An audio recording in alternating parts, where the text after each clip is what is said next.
Right, my latest experiment here. I've got to get this on video.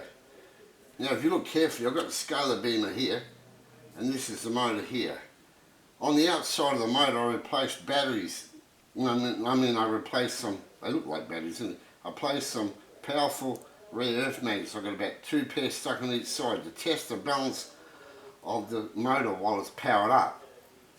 Okay, now if you look carefully, oh, hang on. Oh, that's weird. There we are. It's stable. Hang on, that's never done that before. It must be the position of the Earth around the planet, or the rotation of the Earth is causing the influence. Okay.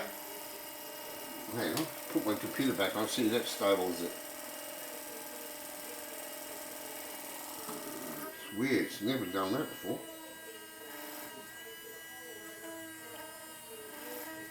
Okay, put about here. Right, now the surprise is, look what happens when I slide these 2 magnets up on one side.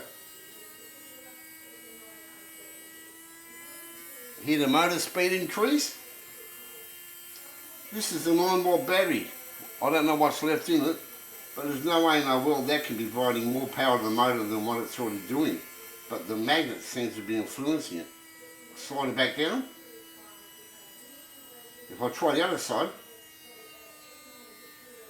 no, it just slows it down more. On this side, side up,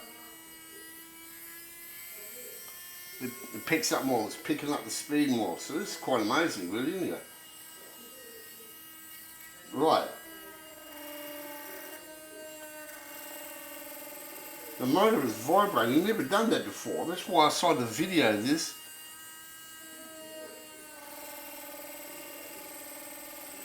That is weird. Hang on, let's try sliding the radio up a bit more. Try sliding up more. Oh well, it's vibrating, jumping a little bit, it didn't do that. But the point is, sliding the magnet up increases the motor's speed, so it's getting more power than what the battery's delivering from nowhere, so I don't know where the power's coming from. So, on the first test, it was stable and steady, it wasn't jumping and vibrating, but when I go to video it, it bloody acts differently. It's like the double slit experiment, eh? You see some good results, you go and film it and everything comes out different, like it doesn't want to be filmed. Okay, thank you for watching this latest video.